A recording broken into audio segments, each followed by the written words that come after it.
जब तुम बाजार में सब्जी खरीद रहे होते हो, तभी तुम्हारे सामने रखी सेलेरी पर अचानक एक लाइन का टेक्स्ट दिखाई देता है, जेड फॉरेस्ट की जड़। तुम अपनी आंखें पूरी ताकत से मलते हो। क्या यह पढ़ाई का स्ट्रेस है? क्या मुझे हल्यूसिनेशन हो रही है? तुम सिर झटकते हो। फिर तुम्हारी नजर पास रखे टमाटरों पर पड़ती है और वहां भी एक टेक्स्ट उभर आता है, चर्बी सोखने वाला फल, इसे सॉल्ट फ्रूट के साथ खाना चाहिए। अरे यार, तुम्हारा हाथ कांपने लगता है और तुम लगभग टमाटर जमीन पर गिरा देते हो। तुरंत तुम चारों तरफ ध्यान से देखने लगते हो। ये क्या पागलपन है? लेकिन आसपास कुछ भी खास नहीं दिखता। भैया, ये कितने का है? 4 युआन 1 पाउंड। क्या? 4 युआन 1 पाउंड इतने खास फल के लिए? मजाक कर रहे हो क्या? बिना सोचे तुम खुद को 2 जोरदार थप्पड़ मार लेते हो। पक्का ये पढ़ाई की थकान है और कुछ नहीं हो सकता। इस पूरे सीन से दुकानदार पूरी तरह हैरान हो जाता है और जल्दी से तुम्हें शांत करने लगता है। बेटा, अगर तुम्हें इसका गूदा पसंद नहीं है तो इतना परेशान होने की जरूरत नहीं। मैं सस्ता लगा देता हूँ। सेलेरी और टमाटर खरीदने के बाद तुम पास वाले स्टॉल पर जाकर अंडों का एक डिब्बा लेते हो। इस बार कोई टेक्स्ट दिखाई नहीं देता। तुम लंबी राहत की सांस लेते हो। लगता है सच में अभी थोड़ी देर पहले हेल्यूसिनेशन ही थी। चलो, अब कुछ काले मशरूम भी ले लेता हूं, फिर रात के खाने के लिए सब कुछ हो जाएगा। लेकिन जैसे ही तुम्हारी नजर उन गहरे काले मशरूम पर पड़ती है, तुम्हारे मुंह से अपने आप निकल पड़ता है, दुर्लभ आध्यात्मिक औषधि, डार्कनेस ईयर। आखिर हो क्या रहा है? तुम थोड़ा जिज्ञासु हो जाते हो। क्या ये सच में कोई बहुत महंगी स्पिरिचुअल मेडिसिन है? इसलिए तुम मशरूम उठाकर पूछते हो, ये कितने के हैं? 3 युआन। तुम चुप रह जाते हो। गया काम से, पूरी तरह गया काम से। लगता है पढ़ाई ने मुझे सच में बेवकूफ बना दिया है। अंडे और मशरूम हाथ में लिए तुम घर लौटने के लिए मुड़ते हो। तभी अचानक एक मशीन जैसी नोटिफिकेशन की आवाज गूंजती है। 10 मिनट के अंदर आपने 3 दुर्लभ मटेरियल्स खोज लिए हैं। ये वाकई डराने वाला है। आपको असिस्टेंट की अप्रूवल मिल गई है। यूनिवर्सल एटलस सिस्टम सक्रिय किया जा रहा है। एक्टिवेशन डेट 31 अगस्त 2026। तुम पूरी तरह हैरान हो जाते हो और तुरंत फोन पर तारीख देखते हो। वहां साफ लिखा है 31 अगस्त 2025। ये कैसा बेकार सिस्टम है, जरा भी सही नहीं। और ये यूनिवर्सल एटलस आखिर करता क्या है? लेकिन काफी देर इंतजार करने के बाद भी कुछ नहीं होता। तुम आ भरते हो, शायद मुझे सच में हल्यूसिनेशन हुई थी। आज इतना अजीब सब क्यों हो रहा है? तुम वापस अपने घर पहुंच जाते हो। मोहल्ले की वो बिल्ली जो हमेशा तुम्हारे पीछे लगी रहती है, धूप में आराम से लेटी हुई है। तुम आदत से हाथ बढ़ाते हो और तभी अचानक उस बिल्ली के सिर के ऊपर शब्द दिखाई देते हैं, डीमोनिक स्पेक्ट्रल कैट। तुरंत एक तेज अलार्म बजने लगता है। अलर्ट! अलर्ट! पास में एक बेहद खतरनाक लॉर्ड लेवल क्रीचर का पता चला है। कृपया तुरंत यहां से दूर हो जाए। तुम सामने आराम से बैठे उस मोटे से बिल्ली को देखते हो और सोचते हो, ये रोए का गोला डरावना है, इसे तुम टेरिफाइंग कहते हो। फिर तुम उसके सिर पर हाथ फेर देते हो। आज सच में बहुत अजीब चीजें हो रही हैं। इस बार मैं तुम्हें दुलारने वाला नहीं हूं। चलो जाओ, खेलो। जैसे उसने समझ लिया हो, बिल्ली पलटती है और दौड़ते हुए भाग जाती है। तभी सिस्टम की आवाज फिर सुनाई देती है। एक लॉर्ड लेवल क्रीचर के सामने भी लक्ष्य ने अपना शांत दिमाग बनाए रखा। शानदार प्रदर्शन, विशेष फंक्शन अनलॉक किया जा रहा है, एपिक एनालिसिस। तुम गहरी सांस लेते हो और कहते हो, असिस्टेंट, तुमने कहीं घटिया शराब तो नहीं पी रखी? घर लौटकर तुम कहते हो, एपिक एनालिसिस फंक्शन एक्टिवेट करो। सिस्टम जवाब देता है, एनालिसिस सक्रिय किया जा रहा है। वर्तमान एपिक घटना।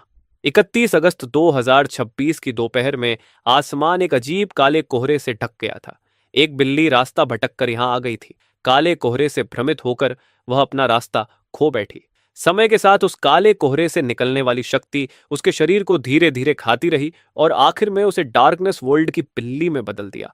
एक बेहद डरावना रूप। उसी समय तुम उससे मिले। खतरे के सामने भी तुमने अपना दिमाग शांत रखा और सिर्फ एक डांट से उसे भगा दिया। वाह, सच में कमाल है। ये विवरण पढ़ने के बाद तुम खुद को हंसने से रोक नहीं पाते।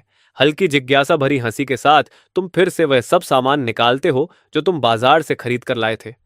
मुझे फिर से बताओ, ये सब आखिर है क्या? एटलस ऑफ ऑल थिंग्स खुल जाता है। एटलस में 3 मटेरियल कार्ड्स और एक क्रीचर कार्ड दिखाई देते हैं। तुम सबसे पहले मटेरियल्स की कैटेगरी पर क्लिक करते हो। वहां जेड फॉरेस्ट की जड़ थी जो ट्रेनिंग की क्षमता बढ़ाती है, सॉल्ट फ्रूट जो शरीर की ताकत बढ़ाता है, और डार्कनेस ईयर जो अंदरूनी दुष्ट शक्तियों से बचाव करता है। सब पढ़ने के बाद एटलस कार्ड के नीचे रिवॉर्ड एक्सट्रैक्ट का ऑप्शन दिखाई देता है। तुम आराम से उस पर क्लिक करते हो। Z forest root card extract किया गया। Constitution +2 rock red fruit card extract किया गया। Strength +2, darkness year card extract किया गया, स्पिरिट +2। तुरंत तुम्हारे पूरे शरीर में गर्मी की एक लहर दौड़ जाती है और तुम अचानक अपने अंदर जबरदस्त ताकत महसूस करते हो। ये सच है या नहीं देखने के लिए तुम वह डंबल उठाते हो जिस पर बहुत समय से धूल जमी थी। पहले तुम उसे मुश्किल से 20 बार उठा पाते थे, लेकिन इस बार तुमने उसे 100 बार लगातार उठा लिया। हैरान होकर तुम चिल्ला पड़ते हो, ये ये सच में असली है। क्या इसका मतलब है कि 1 साल बाद सच में कोई बड़ा प्रलय आने वाला है? और मैंने सिर्फ एक चीट ही अनलॉक नहीं किया, बल्कि मुझे सबसे 1 साल की पड़त भी मिल गई है। फिर तुम क्रीचर कार्ड खोलते हो। डार्कनेस वर्ल्ड कैट, एक लॉर्ड लेवल क्रीचर जिसके पास डार्कनेस ट्राइब की शक्ति है। जन्म से ही हत्यारा, इसकी तेज चीख आत्मा को चीर सकती है और इसकी मानसिक हमला करने की शक्ति बेहद खतरनाक है। उत्साहित होकर तुम उसकी क्षमता निकालने के लिए एक्सट्रैक्ट चुनते हो। डार्कनेस का सैडोनिक लाफ इफेक्ट प्राप्त हुआ। एक तेज चीख से आध्यात्मिक हमला किया जा सकता है जिससे दुश्मन थोड़ी देर के लिए चक्कर खा जाता है। मानसिक शक्ति जितनी ज्यादा होगी, नुकसान उतना ज्यादा होगा और कंट्रोल भी उतनी देर तक रहेगा। अब तुम सच में उत्साहित हो जाते हो। आखिर कौन नहीं चाहेगा कि वह दुनिया पर राज करे? लेकिन अचानक तुम्हें एक सवाल याद आता है। जब तुमने पहले अंडे खरीदे थे तब कोई नोटिफिकेशन क्यों नहीं आया? फिर तुम चावल, अदरक, लहसुन और प्याज निकालते हो, फिर भी कोई नोटिफिकेशन नहीं आता। टोंगसी, क्या तुम मुझे समझा सकते हो? लेकिन इस बार सिस्टम बिल्कुल चुप रहता है। तुम आह भरते हो, छोड़ो, मुझे भूख लगी है, पहले खाना खा लेता हूं। तभी उसी समय तुम्हारा फोन बज उठता है। तभी तुम्हारा फोन बजता है। कॉल तुम्हारी गर्लफ्रेंड लियोयांत की है, जो पूरे कैंपस की सबसे खूबसूरत लड़की मानी जाती है। वह कॉलेज के लगभग हर लड़के की आइडल है, अमीर परिवार से आती है और पढ़ाई में भी बहुत तेज है। और तुम वो इंसान हो जिससे बाकी सब जलते हैं, क्योंकि तुम एक बिल्कुल साधारण लड़के हो, जेब में पैसे भी नहीं, फिर भी वह तुम्हारी गर्लफ्रेंड है। लेकिन पूरी गर्मियों की छुट्टियों में लियोयान ने तुमसे एक बार भी संपर्क नहीं किया था, तो अब अचानक क्यों? क्या ऐसा हो सकता है कि... और हाँ, वही बात है, जैसे ही तुम उसकी प्रोफाइल फोटो पर क्लिक करते हो, एक लंबा सा मैसेज सामने आ जाता है। और अगर उसे एक शब्द में कहा जाए तो बस इतना है, ब्रेकअप। तुम हल्का सा मुस्कुराते हुए सिर हिलाते हो। उसे रोकने की कोई जरूरत नहीं, इसलिए तुम सिर्फ एक छोटा सा जवाब भेजते हो, ओके। उसी समय लियू परिवार की आलीशान विला में लियू रियूयांत स्क्रीन पर लिखे उस ओके शब्द को घूर रही होती है। वह हल्का सा भौहें सिकोड़ती है और बड़बड़ाती है, तो अब तुम मेरे पीछे भागने वाला खेल खेल रहे हो? अफसोस, लेकिन एक अच्छा रिश्ता हमारी भावनाओं से ज्यादा जरूरी है। मुझे पहले ही किंगवा यूनिवर्सिटी में एडमिशन मिल चुका है। आखिरकार हम दोनों अलग अलग दुनिया के लोग हैं। लेकिन उस समय तक तुम इस बात को पीछे छोड़ चुके होते हो। तुम किचन में जाते हो और खुशी खुशी खाना बनाने लगते हो। खाना खत्म करने के बाद तुम अपना कंप्यूटर चालू करते हो और उस खबर को ढूंढते हो जो तुमने 15 अगस्त को देखी थी, जानक्सो मेट्रो में रहस्यमय गायब होने की घटना। वह मेट्रो लाइन अभी टेस्टिंग फेज में थी। सीसीटीवी फुटेज में दिखा कि जब आखिरी ट्रेन दूसरे आखिरी स्टेशन से निकली थी, तब डिब्बा पूरी तरह खाली था। लेकिन थोड़ी देर बाद कैमरा अचानक खराब हो गया। जब ट्रेन आखिरी स्टेशन पर पहुंची तो डिब्बे में कई बेहोश यात्री अचानक दिखाई दिए। होश में आने पर उन्हें बिल्कुल याद नहीं था कि वे ट्रेन में चढ़े कैसे थे।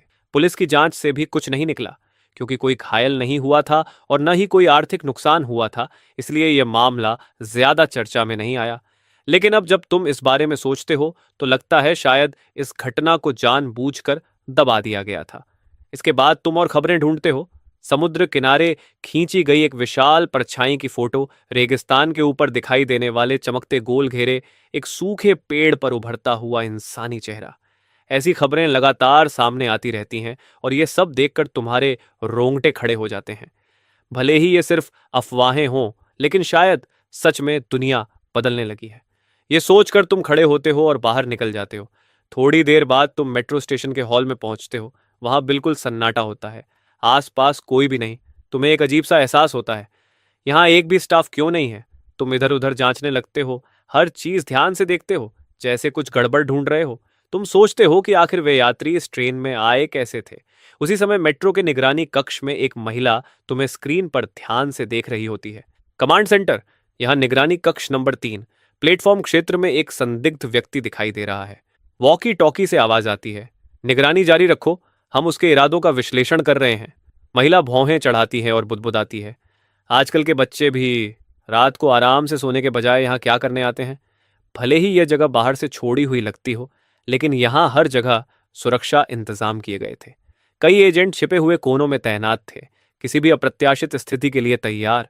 इसी बीच तुम धीरे धीरे आखिरी प्लेटफॉर्म की तरफ बढ़ते जाते हो। तभी अचानक सिस्टम की चेतावनी आती है, अलर्ट, सामने काले धुंध की भारी मात्रा पाई गई है, अत्यधिक खतरा, आगे न बढ़े, जीवित बचने की संभावना 0%। तुम सिर उठाकर देखते हो, वहां की रोशनी बाकी जगहों से बहुत कम है। अब समझ आया, समय की गड़बड़ी की वजह से सिस्टम जो भी कह रहा था वह शायद भविष्य की घटनाओं के बारे में था। लेकिन यह काला धुंध आखिर है क्या? यह सोचते हुए भी तुम बिना रुके आगे बढ़ते रहते हो। चेतावनी फिर आती है, काले धुंध के अंदर बेहद शक्तिशाली झुंड में रहने वाले जीव छिपे हो सकते हैं, पास न जाए। तभी अचानक 2 मच्छर तुम्हारी ओर झपटते हैं। तुम बस हाथ झटकते हो और दोनों मर जाते हैं। सिस्टम तुरंत घोषणा करता है, कमाल की ताकत, इतनी मामूली शक्ति से आपने 2 एक्सुकों लीची वेन बॉस लेवल मच्छरों को खत्म कर दिया। पहली बार किसी बॉस लेवल क्रिएचर को खत्म करने का इनाम 30 पॉइंट्स। सावधान रहें, डिटेक्टर के अनुसार आसपास और जीव मौजूद हैं। लेकिन तुम इस पर ज्यादा ध्यान नहीं देते और सुरंग के आखिर में बने प्लेटफॉर्म तक पहुंच जाते हो। वहां एक यूनिफॉर्म पहने महिला खड़ी होती है। वह पूछती है, मैं मेट्रो स्टेशन की कर्मचारी हूं, आप यहाँ क्या कर रहे हैं? दरअसल उसने पहले ही तुम्हारी पूरी जानकारी खंगाल ली थी। तुम हल्की मुस्कान के साथ जवाब देते हो, मैं तो बस एक साधारण 12वीं का छात्र हूं मैडम। मैंने सुना था कि यह मेट्रो स्टेशन थोड़ा अजीब है, इसलिए स्कूल शुरू होने से पहले एक बार देखने चला आया। वह कहती है, एक छात्र को रात में अकेले यहाँ नहीं घूमना चाहिए। आइए मैं आपको बाहर तक छोड़ देती हूँ। स्टेशन से बाहर निकलने के बाद तुम सीधे चले जाते हो। निगरानी कक्ष में रिपोर्ट जाती है, लक्ष्य स्टेशन से बाहर चला गया है, कोई असामान्य व्यवहार नहीं मिला, वह एक साधारण छात्र ही लगता है, क्या उसका पीछा करने की जरूरत है? वांगजून तुरंत जवाब देता है, तुरंत निगरानी में रखो, ड्यूटी में कोई ढिलाई बर्दाश्त नहीं होगी। हमारे वरिष्ठ इस मामले को बहुत गंभीरता से ले रहे हैं। दूसरी ओर वैन थोड़ा थका हुआ सा लगता है। पिछले 15 दिनों में यहाँ न जाने कितने लोग आए हैं।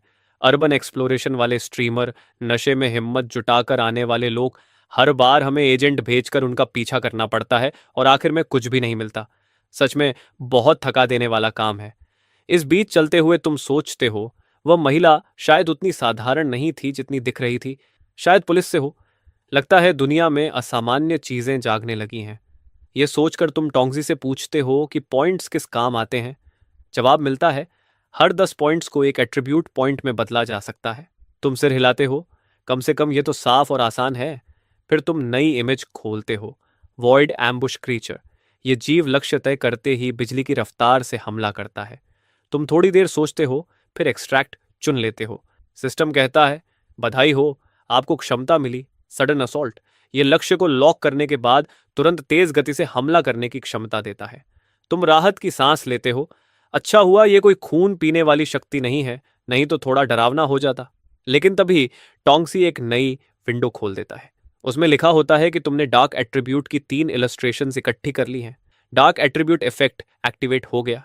नाइट विजन 30% बढ़ गई और मूवमेंट स्पीड 10% बढ़ गई। तुम्हारी आंखें हल्का सा चमकने लगती हैं। वाह, इसमें तो सिनार्जी फंक्शन भी है, यह तो कमाल का है। इसके बाद तुम बहुत उत्साहित होकर जल्दी जल्दी घर की तरफ लौटने लगते हो। लेकिन जैसे ही तुम एक गली में मुड़ते हो, तभी एक बदमाश चिल्लाता है, ओए कमीने, जो भी पैसे तेरे पास हैं, फोन और पासवर्ड सब निकाल कर दे दे। यहां कोई कैमरा नहीं है। अगर मरना नहीं चाहता तो ज्यादा चालाक बनने की कोशिश मत करना। मगर तुम तुरंत 30 पॉइंट्स इस्तेमाल करके उन्हें एक्सचेंज कर लेते हो, 1 पॉइंट स्ट्रेंथ में और 2 पॉइंट्स एगिलिटी में। बढ़िया।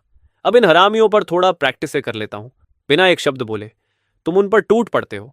आखिरकार भेड़ों के झुंड में घुसे भेड़िए की तरह तुम पूरी तरह तबाही मचा देते हो। बस कुछ ही मिनटों में तीनों गुंडे जमीन पर पड़े होते हैं। यह दृश्य देखकर दूर से तुम्हारा पीछा कर रहे 2 पुलिस वाले पूरी तरह हैरान रह जाते हैं। हे भगवान, फाइल में तो लिखा था कि यह बस एक साधारण स्टूडेंट है, इसका लेवल तो लगभग एलीट कमांडो के बराबर है। दूसरा भौहें सिकोड़ते हुए कहता है, अच्छा हुआ हम इसका पीछा कर रहे थे, नहीं तो मैं सच में इस लड़के के नाटक में फंस जाता। जल्दी जाओ और रिपोर्ट बनाओ। उधर तुम घर लौटते हुए संतोष से मुस्कुरा रहे होते हो। मेरी मौजूदा ताकत तो सच में डराने वाली है। भले ही यह सिस्टम थोड़ा बेवकूफ सा लगता हो, लेकिन यह बहुत ही इफेक्टिव है। अब तुम्हें सिस्टम की एक बेसिक समझ हो चुकी है। घर के इंग्रेडिएंट्स ने सिस्टम एक्टिवेट नहीं किया था क्योंकि शायद उन्होंने अवेकनिंग की कंडीशन पूरी नहीं की थी। जबकि टोमेटोज, सेलरी और ब्लैक मशरूम्स में पहले ही अवेकनिंग के साइंस दिखने लगे थे। यही बात राइटिंग और यूनिवर्सिटी पर भी लागू होती है। उन सब में भी अवेकनिंग के सिम्टम्स दिखाई दे रहे थे। लगता है अगर मुझे आगे जल्दी स्ट्रांग बनना है तो मुझे उन जगहों पर जाना होगा जहां अनॉमलीज होती हैं। बस यही सही है।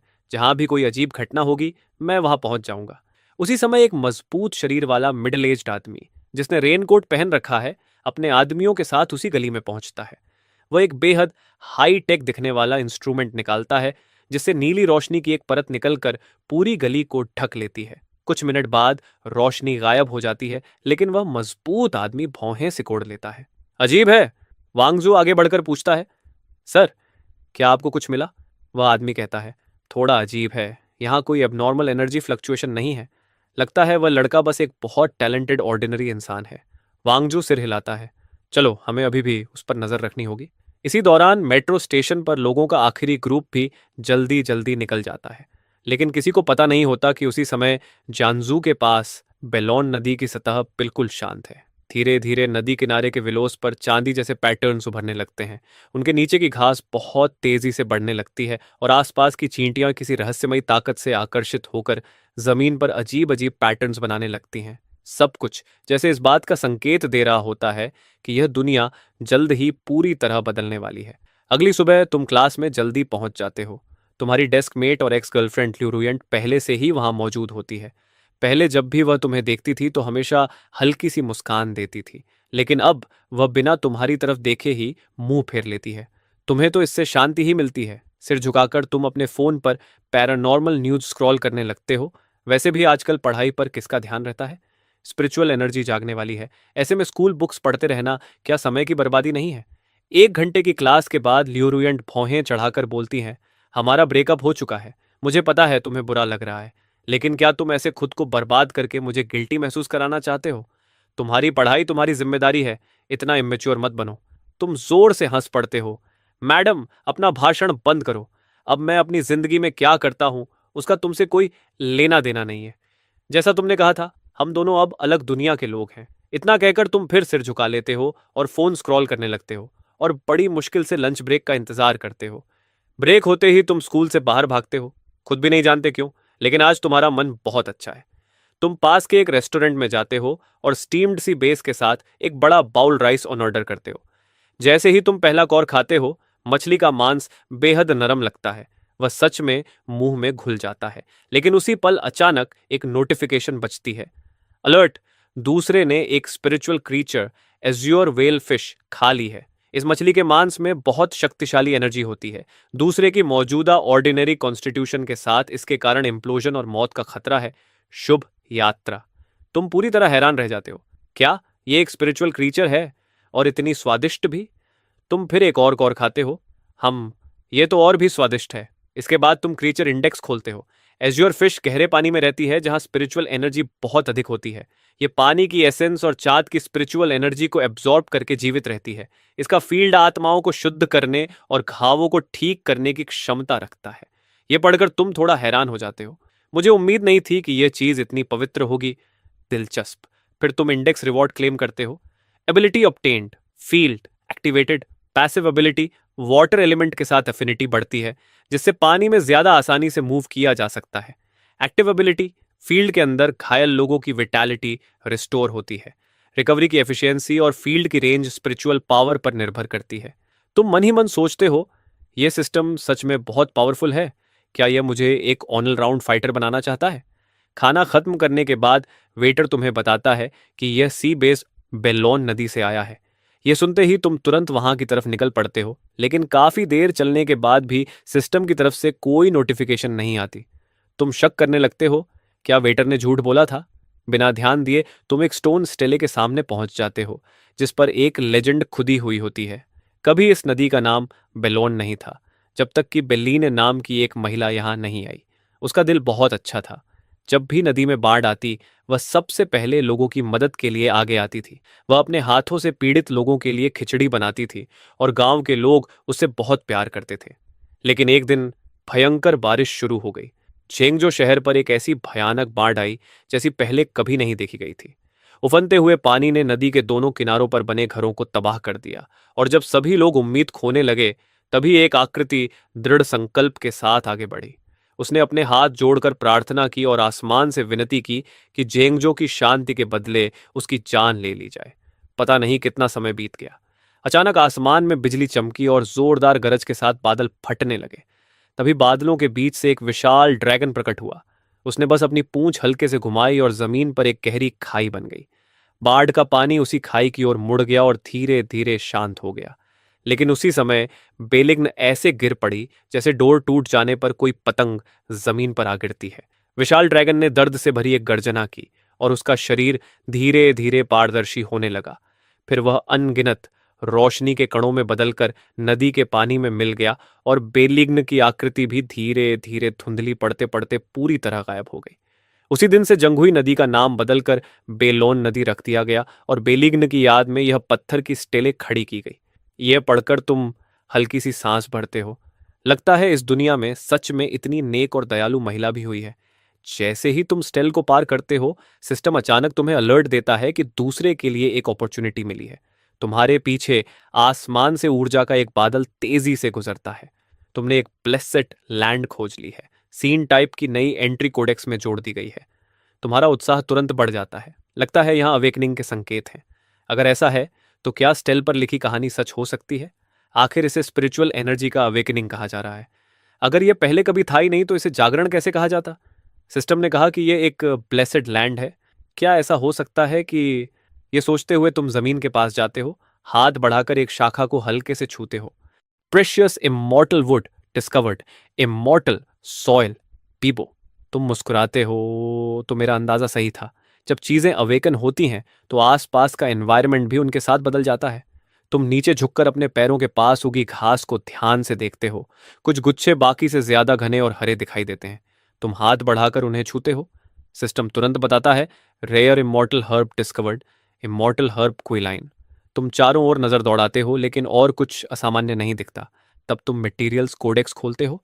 इमॉर्टल सॉइल बीबो में वाटर एसेंस मौजूद होती है और इसकी पत्तियां व शाखाएं स्पिरिचुअल मेडिसिन बनाने के काम आ सकती हैं। इमॉर्टल हर्ब क्विलीन इसी मिट्टी के साथ सिम्बियोसिस में उगती है। कल्टीवेटर्स इस घास की ओस का सेवन कर सकते हैं, जो शरीर को पोषण देती है, घावों की हीलिंग तेज करती है और जीवन को लंबा कर सकती है। ये पढ़कर तुम दंग रह जाते हो। ये तो असली खजाने हैं। मगर अभी इस घास पर ओस नहीं बनी है। शायद अवेकनिंग अभी उस स्टेज तक नहीं पहुंची। कुछ दिनों बाद फिर आकर देखूंगा। इसके बाद तुम कोडेक्स की रिवॉर्ड क्लेम करते हो। Feral illustration of Z waves extracted, spirit +3। फिर spiritual herb emerald illustration extracted, constitution +2। तुम हल्की सी मुस्कान देते हो। सच में ओरिजिनल मटेरियल्स एक अलग ही कैटेगरी है। इनके स्टैट्स रेयर मटेरियल्स से भी थोड़े बेहतर हैं। तभी अचानक एक और नोटिफिकेशन बजती है। आपने वुड एट्रीब्यूट की 3 इलस्ट्रेशन इकट्ठा कर ली है। Attribute effect activated, wound healing speed 20% बढ़ गई। इसके बाद तुम सीन इलस्ट्रेशंस देखते हो। एक है ब्लैक मिस्ट मॉर्टल डोमेन जो मेट्रो स्टेशन में मिला था, और दूसरा फ्रेश स्पिरिट सेलेस्टियल केव जो अभी मिला है। तुम सोचते हो, मुझे थोड़ा क्यूरियोसिटी हो रही है, सीन इलस्ट्रेशन से आखिर निकलेगा क्या? उम्मीद है फिर से स्टैट पॉइंट्स नहीं होंगे। Black mist mortal domain illustration extract. Reward special item fearless की। Fresh spirit celestial cave illustration extract. Reward special item seeds of the divine book लिंक्सी। सिस्टम के डिस्क्रिप्शन के अनुसार फियरलेस की अपनी शेप बदल सकती है, वेपन से लेकर टूल तक। बस तुम्हारी इमेजिनेशन ही इसकी सीमा है। ऐसी कोई चीज नहीं है जिसमें यह बदल ना सके। इसके अलावा इस पर कोटिंग भी की जा सकती है। मगर अफसोस, अभी मैं बहुत कमजोर हूं। इसे फिलहाल सिर्फ एक बार ही ट्रांसफॉर्म कर सकता हूं। अभी के लिए इसे संभाल कर रखता हूं। इसके इस्तेमाल के बारे में ध्यान से सोचना पड़ेगा। जहां तक सीड का सवाल है, उसे स्पिरिचुअल एनर्जी से नरिश करना होगा, और अभी मेरे पास उसे उगाने की कोई जगह नहीं है। तुम समय देखते हो, पहले ही 13:30 बज चुके हैं। तुम आ बढ़ते हो। स्टूडेंट होना सच में बहुत झंझट वाला है। मुझे स्कूल छोड़ने का कोई तरीका ढूंढना होगा। जब तुम वापस क्लास में पहुंचते हो तो फिर से फोन स्क्रॉल करने लगते हो। ल्यूरियंट अब तुम्हारी तरफ देखने की भी जहमत नहीं उठाती। वह मन ही मन सोचती है, ऐसा आदमी जिसने हार मान ली हो, चाहे कितना भी हैंडसम क्यों ना हो, किसी काम का नहीं। 2 घंटे की क्लास के बाद अचानक क्लासरूम अंधेरा हो जाता है। बाहर बिजली चमकती है और जोरदार गरज के साथ तूफान शुरू हो जाता है। तेज हवाएं और मूसलाधार बारिश सबको डरा देती है। तभी स्कूल का इंटरकॉम बजता है। मौसम के अचानक खराब होने के कारण सभी छात्र अपनी अपनी क्लासरूम में ही रहें, आगे के निर्देश का इंतजार करें। क्लास में कुछ छात्र हैरान हैं, कुछ डर गए हैं, कुछ खिड़की से बाहर देख रहे हैं, लेकिन तुम चुपचाप वहीं बैठे रहते हो, अपने हाथ में उसकी को कसकर पकड़े हुए, कि धीरे धीरे लाल होने लगती है और गर्म भी। तुम्हारे अंदर एक अजीब सा बुरा एहसास उठता है। तभी क्लास टीचर जल्दी जल्दी अंदर आते हैं और कहते हैं, घबराइए मत, अथॉरिटीज ने बताया है कि यह खराब मौसम ज्यादा देर नहीं रहेगा, शांत रहें और निर्देशों का पालन करें। लेकिन तुम्हारे हाथ की और भी ज्यादा गर्म होती जा रही है। अब तुम खुद को रोक नहीं पाते। तुम अचानक खड़े होते हो और क्लासरूम से बाहर दौड़ पड़ते हो। लियुरियानत भौहें सिकोड़ती है। ये क्या कर रहा है? क्या यह जानबूझकर अजीब हरकत करके मेरा ध्यान खींचना चाहता है? तभी किसी छात्र की चीख सुनाई देती है, जल्दी देखो, कोई बेलोन नदी के किनारे लाइव स्ट्रीमिंग कर रहा है। ओ भगवान, ये क्या है? सभी तुरंत स्क्रीन के आसपास इकट्ठा हो जाते हैं। स्क्रीन पर दिखता है कि नदी का पानी किसी अदृश्य ताकत से खिंचकर तेजी से घूम रहा है। पानी का एक विशाल स्तंभ आसमान की ओर उठ रहा है। स्ट्रीमर लुआन की आवाज डर से कांप रही है, दोस्तों, मुझे यहां से निकलना पड़ेगा, यहां बहुत डरावना हो रहा है। तुरंत इंटरनेट यूजर्स पागल हो जाते हैं, नहीं मत जाओ स्ट्रीमर, यह नजारा जिंदगी में एक बार ही देखने को मिलता है। हाँ हाँ, सब लोग गिफ्ट्स भेजो, देखते हैं यहां कौन सा स्पिरिचुअल मास्टर असेंशन कर रहा है। और तुम जो इन सब से अनजान हो, पहले ही स्कूल से बाहर भाग चुके हो। तुम आसमान की ओर देखते हो। तूफान जिस दिशा में सबसे ज्यादा भयंकर है वह बेलोन नदी की तरफ ही लगता है, इसलिए तुम मूसलाधार बारिश में पूरी ताकत से दौड़ने लगते हो और पता ही नहीं चलता कैसे एक रहस्यमयी औरा तुम्हारे शरीर को घेरने लगती है। धीरे धीरे तुम्हारी दिल की धड़कन, सांसें और कदम एक लय में आने लगते हैं। तभी एक जलती हुई ऊर्जा तुम्हारे शरीर के अंदर घूमने और बहने लगती है। तुम चौंक उठते हो, ये यही तो स्पिरिचुअल एनर्जी है। सिस्टम की आवाज गूंजती है, यह सच में कमाल है। उसने खुद ही कल्टीवेशन की मेथड समझ ली और आधिकारिक रूप से कल्टीवेशन के रास्ते पर कदम रख दिया। उसका मौजूदा लेवल अब रिनंसिएशन रेल्म के तीसरे स्टेज तक पहुंच चुका है। यह सुनते ही तुम्हारे अंदर जबरदस्त एक्साइटमेंट भर जाती है। जैसे ही तुम एक कल्टीवेटर बनने की दहलीज पार करते हो, तुम्हें महसूस होता है कि तुम पहले से अनगिनत गुना ज्यादा ताकतवर हो चुके हो। कुछ दर्जन मिनट बाद तुम बेलो नदी के किनारे पहुंच जाते हो। तुम्हारी आंखों के सामने नदी से आसमान तक उठती हुई एक विशाल पानी की स्तंभ दिखाई देती है। यहां बारिश और भी तेज है और हवा और भी ज्यादा उग्र होकर चल रही है। तुम्हें हल्के हल्के ऐसा महसूस होता है कि पानी के नीचे कोई विशाल छाया हिल रही है। तभी सिस्टम अलर्ट देता है, सावधान, सामने अत्यधिक खतरा है। ऊर्जा बेहद हिंसक और अव्यवस्थित है। अंदर प्रवेश करते ही मौत निश्चित है। तुरंत पीछे हटो। लेकिन तुम सिस्टम की चेतावनी पर ध्यान नहीं देते। फिर भी तुम्हारे कदम अपने आप आगे बढ़ते जाते हैं। यही दृश्य लूकर के लाइव कैमरा में कैद हो जाता है और लाइव चैट तुरंत फट पड़ता है। हे भगवान, क्या वह आत्महत्या करने जा रहा है? पुलिस को बुलाओ, उसे बचाओ। अरे देखो, वह क्या है? लगता है कोई ड्रैगन है। सचमुच उसी पल नदी की वह विशाल क्रिएचर पानी से बाहर छलांग लगाती है और तुम आखिर उसकी शक्ल साफ साफ देख पाते हो। Epic level creature detected. ले गियाओ, यह बिजली और तूफानों को नियंत्रित करने के लिए जाना जाता है और इसकी प्रकृति बेहद क्रूर है। तुरंत भागो, यह एक बंद गली है। लेकिन तुम्हारी आंखें चमक उठती हैं। एपिक, पहली बार ऐसा कुछ सुन रहा हूं। अगर मैं इसे मार दूं तो रिवॉर्ड जरूर जबरदस्त होगी। तुम उसकी ऑरा महसूस करते हो और समझ जाते हो कि यह अभी अभी जागा हुआ लेग्याओ ताकत में लगभग तुम्हारे बराबर है। यह सोचकर तुम बिना आकार वाली की निकालते हो, जो तुम्हारी इच्छा के अनुसार एक लंबी तलवार में बदल जाती है। परफेक्ट, आज तुझे ही प्रैक्टिस टारगेट बनाता हूं। यह कहते ही तुम तोप के गोले की तरह उसकी तरफ झपट पड़ते हो। यह देखकर लूकर तुरंत लाइव स्ट्रीम बंद कर देता है। अगर यह सब ब्रॉडकास्ट हो गया तो मैं सीधे जेल पहुंच जाऊंगा, मेरा करियर खत्म हो जाएगा। उसी समय ल्यूरुयंट उस काले हो चुके स्क्रीन को घूरती रह जाती है। वह सोचती है, जो सिलुएट मैंने अभी देखा वह बहुत जानी पहचानी लग रही थी, और च्याओ तो आधा घंटा पहले ही स्कूल से निकला है। वह इतनी जल्दी वहां कैसे पहुंच सकता है? नहीं, वह नहीं हो सकता। शायद मैंने गलत देखा। उधर बेलोन नदी के किनारे अथॉरिटीज ने पूरे इलाके को घेर लिया है। ल्यू कियर को तुरंत पकड़ लिया जाता है। डायरेक्टर वंग एक युवा आदमी के साथ वहां आता है। वह ऊपरी अधिकारियों का खास प्रतिनिधि है, एबनॉर्मल इंसिडेंट संभालने वाला पायोनियर लॉन्ग पिग्नन। लॉन्ग पिग्नन आंखें बंद करके आसपास की ऊर्जा को कुछ पल तक महसूस करता है। फिर डायरेक्टर वंग से धीरे से कहता है, कोई एब नॉर्मल फ्लक्चुएशन नहीं है, वह बस एक ऑर्डिनरी इंसान है। वंग जुन के हाथ के इशारे पर पुलिस लूकर को ले जाती है। तभी अचानक एक भयानक एक्सप्लोजन गूंजता है। तुम पहले ही कई बार ले गयाओ से टकरा चुके हो और टक्कर की ताकत से दोनों पक्ष पीछे धकेल दिए जाते हैं। कई थंडर रोर्स गूंजते हैं, लेकिन तुम जोर से हंस पड़ते हो। हाँ हाँ, कमाल है, फिर से। और तुम बिना किसी टेक्निक के फिर से हमला कर देते हो, बस अपनी तलवार को इधर उधर घुमाते हुए लगातार वार करते जाते हो। इतनी ताकत का प्रतिद्वंद्वी मिलना बहुत दुर्लभ है। ये मेरी अपनी कॉम्बैट पावर को समझने का सबसे अच्छा मौका है।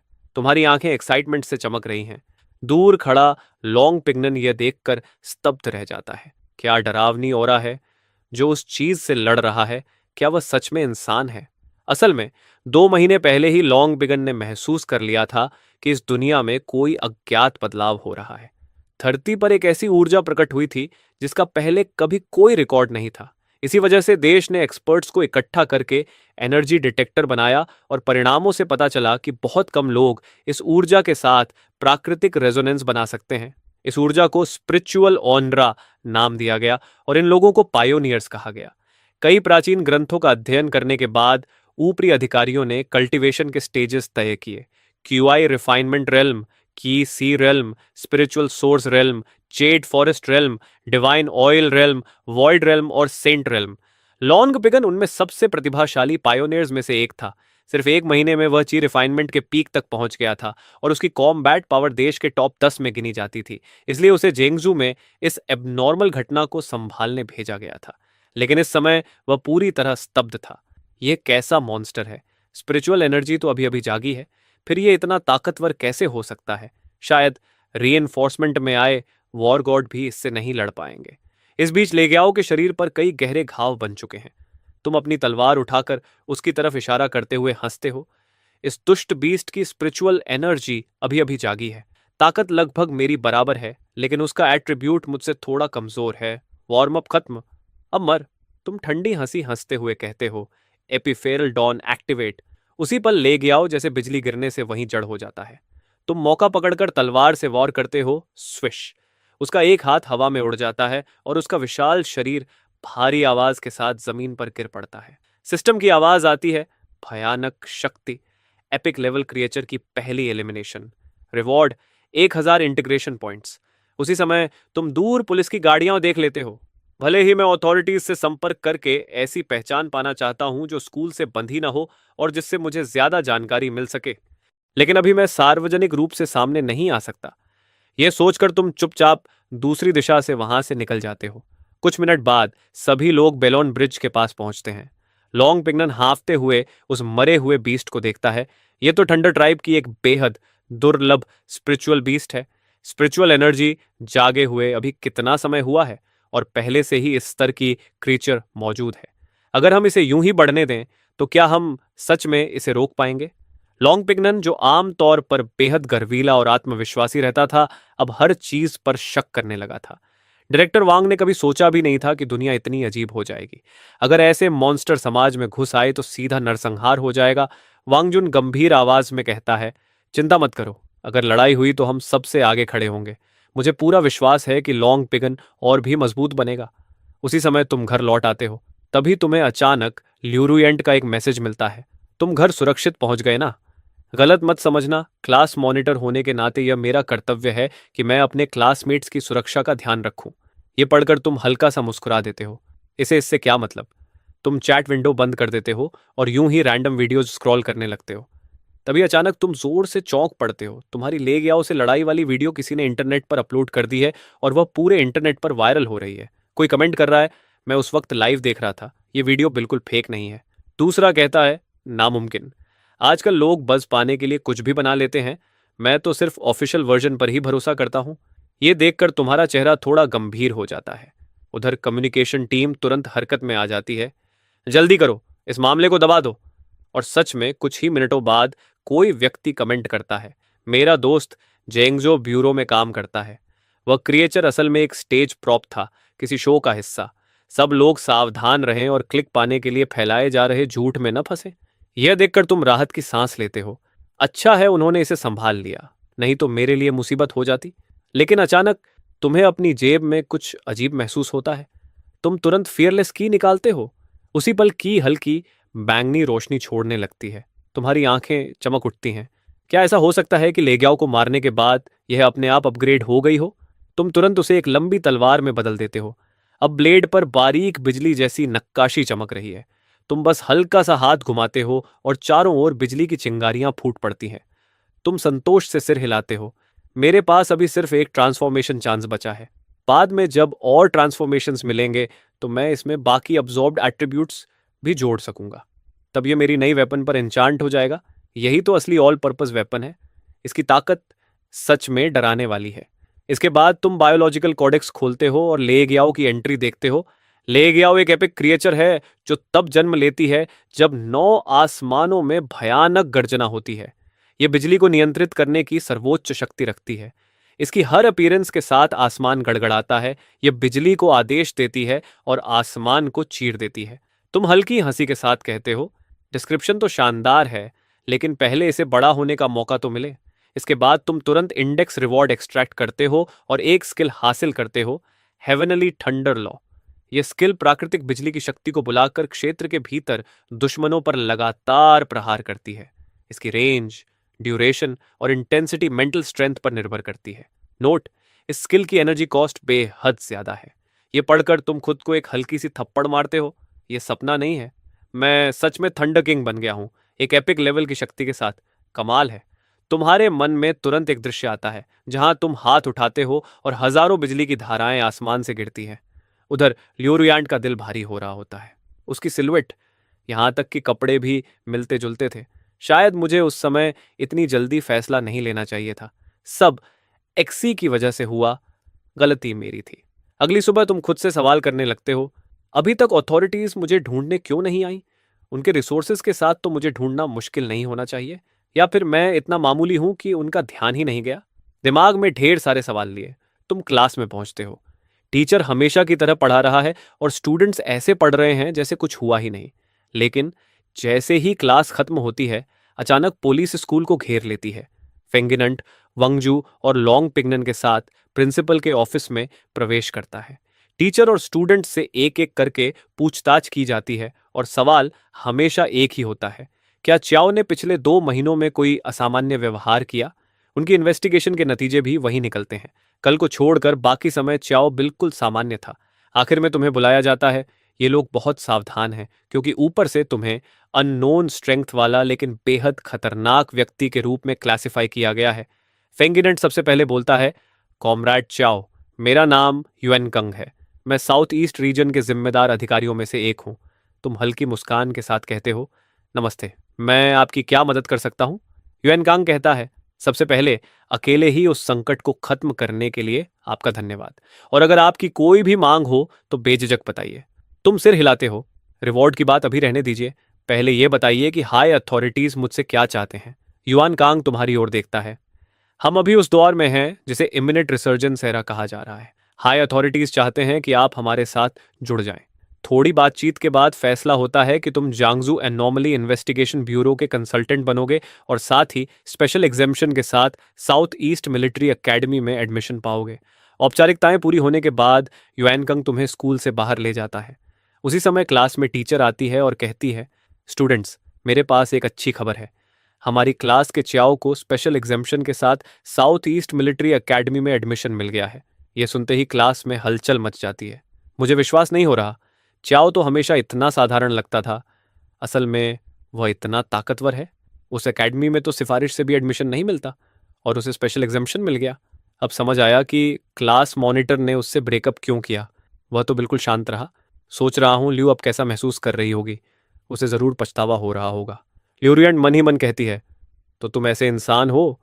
अगर पेलॉन ब्रिज पर वह सच में तुम थे तो इतने सालों तक तुमने मुझसे यह क्यों छिपाया? क्या तुम्हें लगा मैं इसके लायक नहीं थी? मैं तुमसे नफरत करती हूँ। उसी समय तुम जैंगजू अनॉमली इन्वेस्टिगेशन ब्यूरो पहुंचते हो। वहां तुम एनर्जी आर्ट्स रिसर्च लेबोरेटरी भी देखते हो और तुम्हें कल्टीवेशन लेवल्स का एक मैनुअल भी दिया जाता है। की, रिफाइनमेंट और वॉइड रेल्म जैसे लेवल्स इस मैनुअल में बहुत विस्तार से बताए गए थे, लेकिन एक सेक्शन सेंट रेल्म अभी भी अननोन के रूप में चिन्हित था। तुम भौहें सिकोड़ लेते हो। हर 3 स्टार्स पर एक छोटा सा ब्रेक थ्रू होता है और हर बड़ा रेल में एक बड़ा चरण होता है। इतनी डिटेल में लिखा है, ये नकली नहीं हो सकता। अब जब मेरे पास सिस्टम है, क्या मैं स्पिरिचुअल ऑरा की पूरी रिसर्जेंस होने से पहले ही सेंट बन सकता हूं? ये सोचकर ही तुम्हें बड़ा कूल महसूस होता है। तभी लॉन्ग पिगनन तुम्हारे पास आता है। आज बस तुम्हें इन्वेस्टिगेशन ब्यूरो से फेमिलियर करवाना था। खुशी है कि अब हम कॉलीग्स बन गए हैं। थोड़ी औपचारिक बातें करने के बाद लॉन्ग पिगन तुम्हें घर तक छोड़ देता है। घर पहुंचते ही तुम्हारे फोन पर एक एसएमएस आता है। तुम्हारे अकाउंट में 10 लाख ट्रांसफर हो चुके हैं। ये हायर अथॉरिटीज की तरफ से है। तुम्हारी आंखें चमक उठती हैं। आखिर इतने सालों बाद मैं करीब वाली अपनी टैक्स से छुटकारा पा गया। सेलिब्रेशन में अच्छा खाना खाने के बाद तुम फिर से कल्टीवेटर मैनुअल निकालते हो। मैं अभी क्यू रिफाइनमेंट के तीसरे स्टार पर हूं। यहां लिखा है कि चौथे स्टार पर जाने के लिए एक बैरियर पार करना होगा। ये सोचकर तुम पालथी मारकर बैठ जाते हो, आंखें बंद करते हो और कल्टीवेशन स्टेट में जाने की कोशिश करते हो। धीरे धीरे आसपास का माहौल जैसे बदलने लगता है। आसपास की स्पिरिचुअल ऑरा तुम्हारी पुकार महसूस करती हुई तुम्हारी ओर आने लगती है। लेकिन 20 मिनट बाद तुम भौहें चढ़ा लेते हो। आसपास स्पिरिचुअल ऑरा की कंसंट्रेशन बहुत कम है। सिर्फ मेडिटेशन से की रिफाइनमेंट के चौथे स्टार तक पहुंचना, ये तो नामुमकिन जैसा है।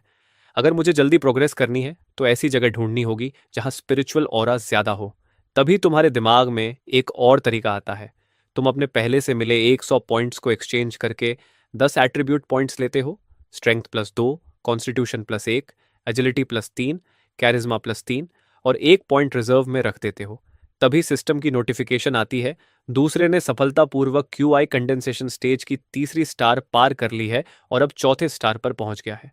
तुम खुशी से उछल पड़ते हो। ये सच में काम करता है। तुम तुरंत अपनी नई एबिलिटीज को महसूस करने लगते हो।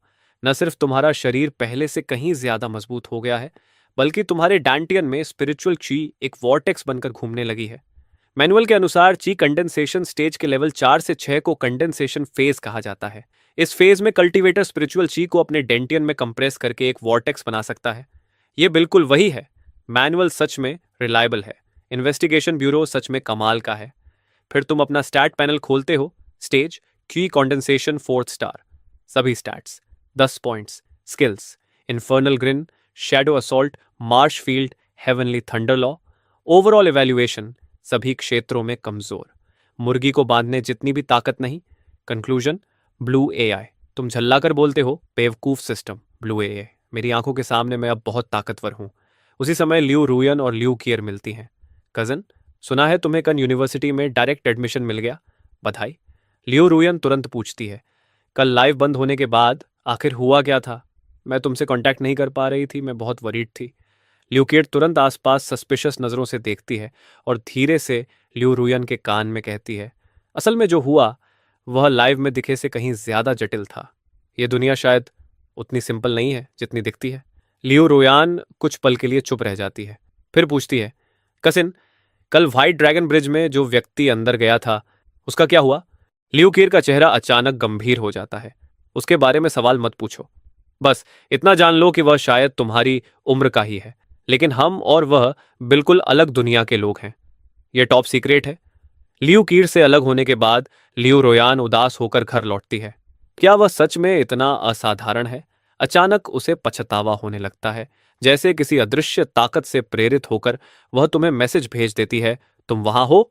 तुम मैसेज देखते हो और हंसते हो, अकेला कोई क्लाउन ही इसका जवाब देगा। तभी लॉन्ग बिगन तुम्हें कांटेक्ट करता है, चियाओ जल्दी इन्वेस्टिगेशन ब्यूरो आओ, मेट्रो केस में नया डेवलपमेंट हुआ है। तुम भौहें सिकोड़ते हो। तो मेट्रो केस सच में इतना सिंपल नहीं था जैसा मैंने सोचा था। ब्यूरो पहले से इसकी जांच कर रहा है। तुम तुरंत ब्यूरो पहुंचते हो। वांगजू और लॉन्ग पिगन तुम्हें एक heavily guarded special hospital room के सामने ले जाते हैं। अंदर 3 लोग पड़े हैं और दर्द से उनका चेहरा विकृत हो रहा है। वांगजू कहता है, ये वही पैसेंजर्स हैं जो मेट्रो में अचानक प्रकट हुए थे। उनके शरीर में हो रहे बदलाव साफ दिखाई दे रहे हैं। उनके शरीर से एक अजीब सी ऑरा निकल रही है। ये मुझे बहुत असहज कर रही है। लेकिन तुम लॉन्ग पिगनन से भी ज्यादा ताकतवर हो, इसलिए तुम्हें यह और साफ महसूस होता है। तुम्हारी नजर में उन लोगों के चारों ओर काले धुएं जैसी लहरें लिपटी हुई हैं। यह दृश्य तुम्हें टूजन के गोस्ट कैट डीमन और वॉइड ट्रेन की घटना की याद दिलाता है। यह ब्लैक मिस्ट एनवायरनमेंट और जीवित प्राणियों दोनों को प्रभावित कर सकती है, तो इंसानों को भी कर सकती है। यह सोचकर तुम वांगजू से कहते हो, दरवाजा खोलो, मुझे अंदर जाकर देखना होगा। वांगजू झिझकता है। यह थोड़ा खतरनाक हो सकता है। तुम शांत स्वर में कहते हो, कोई समस्या नहीं। कंसल्टेंट होने के नाते कुछ प्रैक्टिकल करना भी जरूरी है। अगर मैं भी इसे संभाल नहीं सका तो क्या आपको लगता है कोई और कर पाएगा? वांगजू कुछ पल सोचता है और फिर सिर हिलाकर मान जाता है। कमरे में प्रवेश करने के बाद तुम उस व्यक्ति के पास जाते हो जिसके आसपास ब्लैक ऑरा सबसे ज्यादा है। तुम झुककर उस काली ऑरा को छूने ही वाले होते हो कि अचानक सिस्टम अलर्ट देता है। Warning, contamination detected. तुरंत पीछे हटो, अभी भी बचने का मौका है। तुम भौं उठाते हो। लगता है इस ब्लैक मिस्ट से सावधान रहना पड़ेगा। तुरंत तुम्हारा शरीर स्पिरिचुअल एनर्जी की एक परत से ढक जाता है। जैसे ही स्पिरिचुअल एनर्जी एक्टिवेट होती है, तुम्हारी सेंसेस और भी तेज और साफ हो जाती है। संक्रमित लोगों की ऑरा लगातार तेज होती जा रही थी। अगर तुमने जल्दी कुछ नहीं किया तो नतीजे बहुत भयानक हो सकते थे। तुम तुरंत अपनी स्पिरिचुअल एनर्जी उनके शरीर में भेजने की कोशिश करते हो, लेकिन उम्मीद के उलट तुम्हें बेहद जबरदस्त प्रतिरोध महसूस होता है। अचानक एक जोरदार धमाके के साथ उलटी ऊर्जा की लहर बाहर की तरफ फट पड़ती है। उसी क्षण लॉन्ग बिगन पूरी तरह स्तब्ध रह जाता है। यह इतनी भयानक शक्ति। वह सोचता है कि जियाओन से लड़ते समय चियाओ इतना ताकतवर नहीं लगा था। क्या उस समय उसने अपनी असली ताकत छिपाई थी? उसके मन में आता है कि बाकी सारे तथाकथित जीनियसेस चियाओ के सामने बस मजाक हैं। तभी सिस्टम फिर से आवाज देता है, आपकी शक्ति भयावह है। आप एक नेक्रोमैंटिक एंटिटी का सामना करने में सफल हुए, जबकि आप अभी बिगिनर हैं। ब्लैक मिस्ट क्रीचर्स इंडेक्स अब अनलॉक हो चुका है। तुम तुरंत उसे खोलकर देखते हो। नेक्रोमैंटिक एंटिटी, यह 9 महान ब्लैक मिस्ट्स में से एक है। जिन लोगों को यह छूती है उन्हें इन्फेक्टेड कहा जाता है। थोड़े समय के कोमा के बाद उनकी सारी स्टैटिस्टिक्स तेजी से बढ़ जाती है। वे हिंसक और बेहद शक्तिशाली हो जाते हैं और अंतिम चरण में वे पूरी तरह ब्लैक मिस्ट के गुलाम बन जाते हैं। ये पढ़ते ही तुम्हारी रीढ़ में सिहरन दौड़ जाती है। तो ब्लैक मिस्ट के कई प्रकार हैं और उनमें से 9 हैं। तुम मन ही मन बड़बड़ाते हो। इसके असर को देखकर तो ये अपोकलिप्स के ज़ॉम्बीज जैसे लगते हैं, और सबसे बुरी बात यह है कि ये रिसर्जेंस ईरा के ज़ॉम्बीज हैं, फेज 0। अगर एक दिन ये ज़ॉम्बीज उड़ने लगें, जमीन में घुस जाए और स्पेल्स भी चलाए, तो फिर लड़ाई का मतलब ही क्या रह जाएगा? ये सोचकर तुम कॉडेक्स रिवॉर्ड ले लेते हो। स्पेशल आइटम, फियरलेस की मोल्ड। इससे फियरलेस की को एक अतिरिक्त ट्रांसफॉर्मेशन मिलती है। तुम तुरंत भौहें चढ़ा लेते हो। बस एक, यह आइटम तो अच्छा है, लेकिन अभी मेरी मदद नहीं करेगा। कोई इवोल्यूशन एबिलिटी दे देता तो बेहतर था। तभी चश्मा पहने आदमी के आसपास की काली ऑरा अचानक जीवित चीज की तरह उग्र होकर घूमने लगती है और चारों ओर फैलने की कोशिश करती है। उसका हाथ भयानक तरीके से म्यूटेट हो जाता है। वह अचानक अपनी लाल आंखें खोलता है और जमीन से उछलकर सीधे तुम पर झपट पड़ता है। तुम तुरंत पीछे हटते हो और साथ ही अपनी फियरलेस की निकालते हो, जो तप रही है। पिछली बार जब यह इतनी गर्म हुई थी तब जियाओलों के समय था। तब यह ठंडर ट्राइब की ऊर्जा से आकर्षित हुई थी। क्या इस बार भी कोई ऐसी ऊर्जा है जिसे यह चाहती है? इतने में वह चश्मे वाला आदमी फिर तुम पर हमला करता है। तुम तुरंत एज्योर सिल्वरफिश की एबिलिटी इस्तेमाल करते हो, मार्श फील्ड। तुम्हारे शरीर से गोलाकार लहरें फैलती हैं। यह एबिलिटी आम तौर पर एरिया हीलिंग और इवोल्यूशन देती है, लेकिन ब्लैक ऑनरा पर इसका बिल्कुल असर नहीं होता। मजबूर होकर तुम बस उसके हमलों से बचते रहते हो। तभी तुम्हारे दिमाग में एक विचार आता है। तुम फियरलेस की को फिर पकड़ते हो और उसे डेथ साइड में बदल देते हो। चश्मे वाला आदमी उस साइड से खतरा महसूस करता है और उसके आसपास की काली ऑरा और भी घनी हो जाती है। वह एक भयानक गर्जना करके फिर से तुम पर झपटता है। तुम स्काइथ को हवा में घुमाते हो। एक सुंदर लेकिन घातक आर्क बनता है और अगले ही पल उसका सिर धड़ से अलग होकर गिर जाता है। तुरंत उसके आसपास की सारी ब्लैक ऑनरा साइट में समा जाती है। उसी समय बाकी 2 लोग भी ब्लैक मिस्ट से पूरी तरह म्यूटेट हो जाते हैं। लेकिन अब जब तुम्हें उनका मुकाबला करने का तरीका मिल चुका है, तुम कुछ ही सेकंड में उन्हें भी खत्म कर देते हो। जमीन पर पड़े शवों को देखकर तुम्हारा दिल भारी हो जाता है। वे सिर्फ आम नागरिक थे जिन्हें ब्लैक मिस्ट ने संक्रमित कर दिया था। तुम सीते को गायब कर देते हो। वांगजू तुम्हारे पास आकर कंधे पर हाथ रखता है। ज्यादा मत सोचो, उन्हें खत्म करके तुमने जनता के लिए बड़ा खतरा टाल दिया है। आज तुमने बहुत अच्छा काम किया। बाकी सब हम संभाल लेंगे। इसका तुम पर कोई असर नहीं पड़ेगा। घर जाओ और आराम करो। घर लौटकर तुम सीधे बिस्तर पर गिरते हो और तुरंत सो जाते हो। पूरी रात आराम करने के बाद तुम्हारा मन काफी शांत हो जाता है। तुम डिवाइन ट्री लिंक्सी का सीड निकाल कर देखते हो। ये सीएन लिंक टुंटियन तुजियन की रिवॉर्ड है और कहा जाता है कि जब ये बड़ा हो जाएगा तो लगातार स्पिरिचुअल एनर्जी देता रहेगा। तुम अपने बैंक बैलेंस को फिर देखते हो और सोचते हो, अब समय आ गया है कि एक घर खरीद लिया जाए जहां इस पेड़ को लगाया जा सके। तुम एक रियल एस्टेट एजेंसी पहुंचते हो। एक एजेंट मुस्कुराते हुए तुम्हारे पास आती है। नमस्ते, हमारी एजेंसी में आपका स्वागत है। मैं आपकी कैसे मदद कर सकती हूँ? तुम मन ही मन सोचते हो, अच्छा है, यहाँ वह क्लिशे वाला सेलर नहीं है जो ग्राहक को उसकी शक्ल देखकर जज करे। फिर हल्की हंसी के साथ कहते हो, मैं विलास देखना चाहता हूँ, खासकर जो थोड़ी आइसोलेटेड हो। मुझे शांति पसंद है। एजेंट सिर हिलाती है और गंभीरता से कई प्रॉपर्टीज दिखाने लगती है। सब सुनने के बाद तुम एक आइसोलेटेड विला की तरफ इशारा करके कहते हो, मुझे यही चाहिए। एजेंट चौंक जाती है। उसने तो बस प्रोफेशनलिज्म में सब दिखाया था। उसे उम्मीद ही नहीं थी कि कोई सच में विला खरीद लेगा। उत्साहित आवाज में वह कहती है, सर, इस विला की कुल कीमत 3,90,00,000 है। हमारे पास कई पेमेंट ऑप्शंस। तुम तुरंत अपनी बैंक कार्ड निकालकर उसे रोक देते हो। पूरा पेमेंट यही है, कॉन्ट्रैक्ट तैयार कीजिए। मिस जू, वह सेल्स वुमन खुशी से झूम उठती है। इसने सच में खरीद लिया। यह आज का सबसे हैंडसम ग्राहक है। उसी समय लियो रुयन भी उसी एजेंसी में आती है। दूर से तुम्हारी परिचित सिलुएट देखकर वह वहीं ठिठक जाती है। क्या संयोग है, यह सच में वही है? उसके मन में रोमांस नॉवेल जैसा ख्याल आता है। क्या यह किस्मत का खेल है, जैसे किसी सीईओ रोमांस कहानी की शुरुआत? जैसे ही तुम वहां से मुड़कर चले जाते हो, लियो रुयान तुरंत सेल्स वुमन से पूछती है, अभी जो क्लाइंट था उसकी इंफॉर्मेशन दे सकती हैं? सेल्स वुमन मना कर देती है। माफ कीजिए, हमारे ग्राहकों की जानकारी गोपनीय होती है। लियो रुयन कहती है, बस थोड़ा सा हिंट दे दीजिए, मैं तुरंत यहां एक अपार्टमेंट कैश में खरीद लूंगी। लेकिन इस सब से अनजान तुम घर लौट चुके होते हो। तभी लियो रुयान तुम्हें मैसेज भेजती है, चाओ, क्या हमारे बीच कोई गलतफहमी है? क्या हम मिलकर बात कर सकते हैं? तुम हंसते हुए सोचते हो, बकवास, मैं तो राजा बनने वाला हूं। औरतें सिर्फ मेरी तलवार निकालने की रफ्तार धीमी करती है। अगले दिन तुम सेल्स वुमन के साथ विला देखने जाते हो। जैसे ही वह चली जाती है, तुम तुरंत अपनी स्पिरिचुअल एनर्जी से पूरे इलाके को स्कैन करने लगते हो। थोड़ी ही देर में तुम्हें एक ऐसी जगह मिलती है जिसका फेंग शुई बेहद शानदार है, बिल्कुल किसी बड़े चू मास्टर की पसंद जैसी। तुम वहीं डिवाइन ट्री लिंक्सी का सीड लगा देते हो। उसे लगाने के बाद तुम सोचते हो, देखते हैं यह चीज कब उगेगी। शायद मुझे कहीं और जाकर थोड़ा एडवेंचर करना चाहिए। तभी तुम्हें परसों नाश्ते के समय सुनी हुई दो बुजुर्गों की बातें याद आती हैं। मेरा भतीजा जंजू के पश्चिम की पुरानी जंगल में मुर्गियां पालता है। इन दिनों रात होते ही जंगल में अजीब सी रोशनियां तैरने लगती हैं। कभी कभी लाल आंखों की जोड़ी अंधेरे में दिखाई देती है और फिर गायब हो जाती है।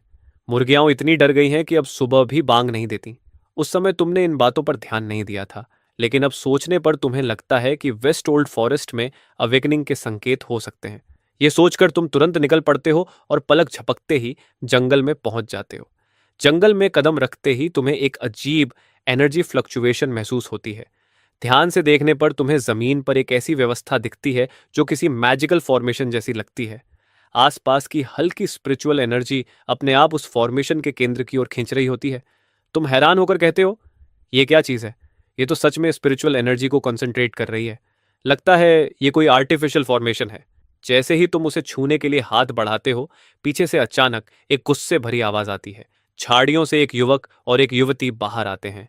युवती भौहें सिकोड़कर कहती है, हमारी चीजों को मत छुओ, हमने अभी अभी इन्हें लगाया है, तुरंत यहां से चले जाओ। तुम शांत स्वर में कहते हो, मैं तो बस देख रहा था, यह तुम्हारा घर नहीं है कि मुझे भगा रही हो। तुम्हें क्या अधिकार है? यह सुनकर युवक गुस्से में आ जाता है। अगर अभी नहीं गए तो बाद में मत कहना कि हमने चेतावनी नहीं दी। तुम हल्की हंसी छोड़ते हो, जाना तो मैं भी चाहता हूं, लेकिन पहले यह देखना चाहता हूं कि तुम तीन लोग पत्थरों से खेलकर स्पिरिचुअल एनर्जी कैसे पैदा कर लेते हो। यह सुनते ही दोनों के चेहरे का रंग बदल जाता है। उनकी आंखों में साफ अविश्वास झलकता है। तभी पीछे से एक गहरी सांस की आवाज आती है और एक बूढ़ा आदमी जो टॉयस्ट रॉब पहने होता है, धीरे धीरे पेड़ों के बीच से बाहर आता है। असल में तुम पहले ही समझ चुके थे कि ये तीनों बस शुरुआती स्तर के कल्टीवेटर्स हैं। बूढ़े टाओइस्ट को देखते ही दोनों युवा आदर से पीछे हट जाते हैं। लेकिन आश्चर्य की बात यह होती है कि वह बूढ़ा टॉयस्ट हाथ जोड़कर तुम्हें गहरा प्रणाम करता है। यह देखकर दोनों शिष्य दंग रह जाते हैं। उनका मास्टर जी कल्चरेशन में निपुण है और अकेले ही उन्हें हरा सकता है। फिर वह इस लड़के के सामने इतना सम्मान क्यों दिखा रहा है? बूढ़ा टॉयस्ट मन ही मन सोचता है, मैं इस व्यक्ति की गहराई समझ नहीं पा रहा। बेहतर है विनम्र ही रहूं। तुम भी हाथ जोड़कर उसे प्रणाम करते हो और पूछते हो, अब क्या आप मुझे बता सकते हैं कि यह चीज क्या है? तुम्हारी बात खत्म भी नहीं होती कि युवती बीच में बोल पड़ती है, हम तुम्हें क्यों बताएं। बूढ़ा टाओइस्ट तुरंत उसे डांट देता है, चियाओ ये बदतमीजी मत करो। चियाओ ये गुस्से में पीछे हटती है और अपने साथी से धीरे से कहती है, भले ही वह भी पाइनियर हो, हमें इतना झुकने की जरूरत नहीं है। हम तीन हैं और वह अकेला। युवक भी सिर हिलाता है, सही कहा। पता नहीं मास्टर क्या सोच रहे हैं। बूढ़ा टाओइस्ट तुम्हारी ओर देखकर कहता है, मेरी शिष्या ने बदतमीजी की, कृपया बुरा मत मानिए। लेकिन क्या मैं आपसे एक सवाल पूछ सकता हूं? आपका वर्तमान कल्टीवेशन लेवल क्या है? तुम भौहें सिकोड़ते हो, तुरंत अपनी लाइटनिंग वाली लंबी तलवार निकालते हो और बस हाथ का हल्का सा वार करते हो। अगले ही पल जमीन पर एक गहरी दरार बन जाती है। यह शक्ति देखकर वहां मौजूद सभी लोग सांस रोक लेते हैं। बूढ़ा टॉयस्ट भी स्तब्ध रह जाता है। इस व्यक्ति की शक्ति सच में डरावनी है। तुम शांत आवाज में कहते हो, अब शायद आप बता सकते हैं कि यह चीज क्या है। बूढ़ा टॉयस्ट खुद को संभाल कर जवाब देता है, यह जायंट स्प्रिट फॉर्मेशन है। इसका तरीका मेरे परिवार में पीढ़ियों से चले आ रहे एक टॉयस्ट बुक से आया है। मैंने उस किताब के अनुसार साधना की, लेकिन कभी सफल नहीं हुआ, इसलिए मैंने लगभग हार मान ली थी। लेकिन एक महीने पहले मंदिर के अंदर का एक सूखा पेड़ अचानक जीवित होने लगा। मैंने उसे छुआ और उसी समय टना ब्रीदिंग टेक्निक का अभ्यास किया। तभी पहली बार स्पिरिचुअल एनर्जी मेरे शरीर में प्रवेश कर गई और मैं कल्टीवेटर बन गया। लेकिन उसके बाद वह पेड़ फिर से सूख गया, इसलिए मेरे इन दोनों शिष्यों को वह मौका नहीं मिला। तभी तुम उसे रोककर पूछते हो, एक मिनट, अगर ऐसा है तो आपके दोनों शिष्य अभी भी शुरुआती स्तर पर ही क्यों हैं? बूढ़ा टायोस्ट मुस्कुराकर कहता है, लगभग आधे महीने पहले मेट्रो केस की जांच के दौरान यहां कुछ खास पाया गया था। एक एनर्जी डिटेक्शन इंस्ट्रूमेंट यहां लाया गया और मंदिर तेज रोशनी से चमक उठा। उसके बाद मंदिर को तुरंत सील कर दिया गया। मैंने इन्वेस्टिगेशन ब्यूरो को सब सच बता दिया और उन्होंने 2 कीमती पिल्स के बदले मेरी टोइस्ट बुक की कॉपी ले ली। उन्हीं 2 पिल्स की वजह से मेरे दोनों शिष्य, जिनकी प्रतिभा साधारण है, कल्टीवेशन के रास्ते पर आ सके। ये सुनकर तुम सच में हैरान हो जाते हो। ऊपरी अधिकारियों के पास सच में संसाधनों की कमी नहीं है। ऐसी पिल जो आम इंसान को स्पिरिचुअल एनर्जी महसूस करने दे, ये तो अनमोल खजाना है। तुम बूढ़े टॉयस्ट को सम्मान से हाथ जोड़कर कहते हो, मेरी कोई बुरी मंशा नहीं है, मैं बस इस जायंट स्पिरिट फॉर्मेशन को ध्यान से देखना चाहता हूं। बूढ़ा टॉयस्ट सिर हिलाकर कहता है, जरूर, लेकिन कृपया इसे ज्यादा डिस्टर्ब मत कीजिए। तुम सावधानी से एक पत्थर को छूते हो। तुरंत सिस्टम की आवाज आती है, rare material discovered, spirit stone formation discovered, giant spirit formation. फिर तुम फॉर्मेशन के बीच में जाते हो और उस पत्थर को छूते हो जो बाकी से अलग दिख रहा था। सिस्टम फिर बताता है, precious material discovered, stellar stone. यह सुनकर तुम्हारी आंखें चमक उठती हैं। एक ही बार में तुम्हारे कोडेक्स में 3 नई एंट्रीज जुड़ गई हैं और उनमें से एक प्रेशियस आइटम भी है। यह सोचकर तुम तुरंत कोडेक्स खोलकर देखने लगते हो। स्पिरिट स्टोन, ये एक आवश्यक माध्यम है जिसका उपयोग कल्टीवेटर्स स्पिरिचुअल एनर्जी को रिफाइन करने और अपने कल्टीवेशन लेवल को बढ़ाने के लिए करते हैं। स्टेलर स्टोन, ये एक उल्का पिंड से बनी हुई पत्थर है जिसमें तारों की शक्ति समाई होती है। ये न केवल कल्टीवेशन की एफिशिएंसी को बहुत बढ़ा देती है, बल्कि हाई लेवल मैजिकल आर्टिफैक्ट्स और स्पिरिचुअल ट्रेजर्स बनाने के लिए भी एक महत्वपूर्ण मटेरियल है। जायंट स्पिरिट फॉर्मेशन, ये एक बेसिक कल्टीवेशन फॉर्मेशन है जो प्रकृति की स्पिरिचुअल एनर्जी को खींचकर एक ऐसा स्थान बनाती है जहां एनर्जी बहुत अधिक कंसंट्रेटेड हो जाती है। उसी समय बूढ़ा टाओइस्ट तुम्हें गहरी सोच में डूबा हुआ देखता है और मन ही मन सोचता है, उम्मीद है कि यह मुझे मारकर सब कुछ लूटने का इरादा नहीं रखता। नहीं, वह ऐसा नहीं करेगा। आखिर मैंने टॉयस्ट बुक इन्वेस्टिगेशन ब्यूरो को सौंप दी है, मेरे पास कुछ प्रोटेक्शन तो है। लेकिन उसे क्या पता कि तुम तो बस सिस्टम के कॉडेक्स रिवॉर्ड्स एक्सट्रैक्ट कर रहे हो। सिस्टम तुरंत बताता है, index extraction type 0, strength +2, stellar index extraction, strength +3। अगले ही पल तुम्हारी स्ट्रेंथ 10 से सीधे 15 पॉइंट्स तक पहुंच जाती है और तुम्हारी ताकत अचानक बहुत बढ़ जाती है। तभी सिस्टम की एक और नोटिफिकेशन आती है, 3 एनर्जी एट्रीब्यूट पाथ्स एक्टिवेट हो चुके हैं। Energy attribute path effect activated. दूसरे ने एनर्जी पाथ पर 1% एनलाइटनमेंट प्राप्त कर लिया है। अब किए गए डैमेज का 1% सीधे टारगेट की डिफेंस को इग्नोर करेगा। यह सुनकर तुम दंग रह जाते हो, अरे वाह, यह तो प्योर डैमेज है। सच में जैकपॉट लग गया। अब जब तुम उस बूढ़े टॉयस्ट को देखते हो तो तुम्हारी आंखों में एक निखांदे एक नई चमक आ जाती है। तुम मन ही मन सोचते हो, यह बूढ़ा तो सच में ब्लेसिंग है। उधर बूढ़ा टॉयस्ट तुम्हारी नजर देखकर घबरा जाता है।